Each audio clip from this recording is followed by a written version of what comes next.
Donc bonjour à tous et à toutes et bienvenue pour cette vidéo de mécanique. Dans cette vidéo, on va parler de la mesure du poids et de la masse de quelques objets. Donc pour cette expérience, nous aurons besoin de cet appareil-là qui s'appelle une balance. La balance qui servira à mesurer la masse de l'objet, la masse étant la quantité de matière. Donc c'est cet appareil-là qui permet de mesurer une masse en grammes pour un objet qui reflète sa quantité de matière. Donc on aura également besoin de cet appareil-là, qui s'appelle un dynamomètre. Le dynamomètre qui servira à mesurer le poids de l'objet, le poids étant la force d'attraction de la Terre sur l'objet. Donc là, on voit, c'est pas des grammes, là c'est N pour Newton. Donc le poids, ça sera l'unité d'une force en Newton. Donc le poids, ça sera homogène à une force exprimée en Newton. Donc on aura la masse en grammes et le poids en Newton. La masse en grammes avec la balance, le poids en Newton ici avec ce dynamomètre. Donc les 4 objets qu'on va étudier seront là. Donc on aura une plaque ici, on aura une masselotte ici, on aura un barreau ici et on aura une plaque ici. Donc ces 4 objets-là pour notre étude. Donc là ce que je vais faire, je vais mesurer chacun des objets. Ici, cet objet-là, je l'appelle objet 1. L'objet ici, je l'appelle objet 2. L'objet, ici, le barreau, je vais l'appeler objet 3. Et la plaque noire, je vais l'appeler objet 4. Donc pour chaque objet, je vais mesurer leur masse avec la balance. Le résultat, je vais le mettre ici dans cette colonne-là, masse en grammes. Donc la quantité de matière de l'objet qu'on va mesurer avec la balance. Donc ce sera une masse. Et puis après, j'utiliserai le dynamomètre ici. J'accrocherai l'objet au crochet du dynamomètre, le crochet qu'on a au bout de la ficelle, et ça nous donnera le poids de l'objet en newton. Et cette indication, je la noterai dans la colonne poids en newton. Donc on aura 2 grandeurs à mesurer, la grandeur masse, la grandeur poids. Donc si je commence par mesurer la masse de l'objet 1, donc cet objet-là, il faut déjà prendre la balance, allumer la balance. Il faut regarder initialement si elle indique 0, donc là c'est le cas. Si elle n'indiquait pas 0, il faudrait tarer la balance, il faudra la remettre à 0 en appuyant sur le bouton 0. Sur certaines balances, on peut avoir le bouton tare. Il faut obligatoirement qu'à vide, la balance indique 0 g. Donc là, elle indique 0. Je pose mon objet sur la balance. La balance me donne l'indication de la masse de l'objet 1. Donc là, on est à 39,9 grammes en masse. Donc l'objet 1 a pour masse 39,9 grammes que je vais noter dans le tableau. Donc l'objet 1, sa masse 39,9 grammes.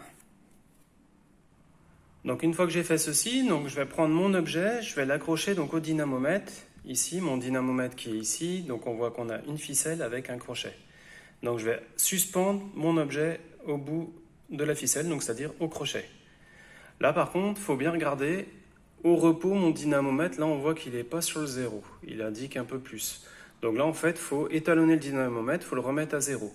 Donc pour l'étalonner, il suffit de desserrer ici, de rebouger le dynamomètre et de revisser la molette pour la mesure. Donc là, mon dynamomètre est bien sur 0. Donc je prends mon objet et je l'accroche au dynamomètre. Hop. Voilà. Le poids de l'objet 1 est égal à 0,4 Newton que je vais noter sur la feuille. Donc poids de l'objet 1, ici, poids 0,4 Newton. Donc maintenant, je vais passer à l'objet 2. Donc l'objet 2 qui est ici. Donc je prends la masse de l'objet 2 à la balance. Donc je le pose sur la balance. Donc là, je suis à 200,6. La masse de l'objet 2 est égale à 200,6 grammes. Que je note sur la feuille, masse de l'objet 2, 200,6 grammes. Maintenant, je vais prendre son poids.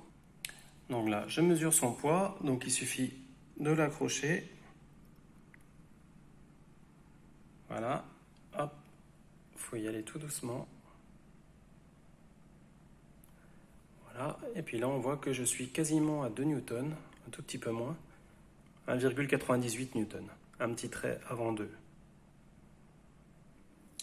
Donc là, je note ça sur la feuille. Le poids de l'objet 2, on l'a vu avec le dynamomètre, 1,98 newtons. Voilà. Donc maintenant, je passe à l'objet 3, l'objet 3 qui est ici. Donc je vais prendre sa masse à la balance. Ma balance est bien sûr 0. Donc je peux le poser directement. Donc la masse de l'objet 3, 70,4 grammes. Donc sur ma feuille, je note masse de l'objet 3, 70,4 grammes. Après, le poids, donc on va accrocher cet objet-là au dynamomètre. Donc j'ai mon dynamomètre, mon objet 3. Je l'accroche par le trou. Je relâche tout doucement.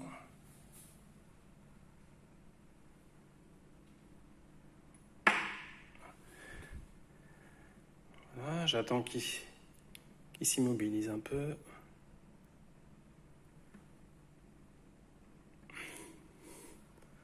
Voilà, donc là je suis entre 0,6 et 0,8, donc je suis entre 6 et 8, donc je suis à 7, donc je suis à 0,7 newton. Donc là, le poids de mon objet 3 est à 0,7 newton.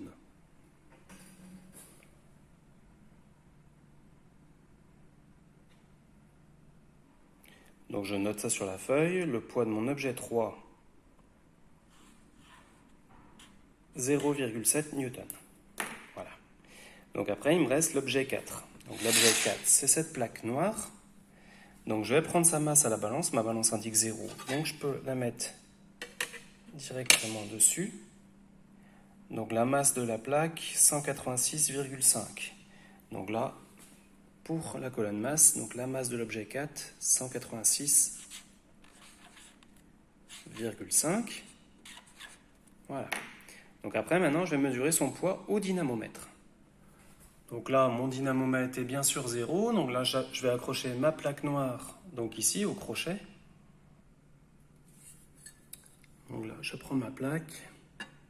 Après, je vais relâcher tout doucement.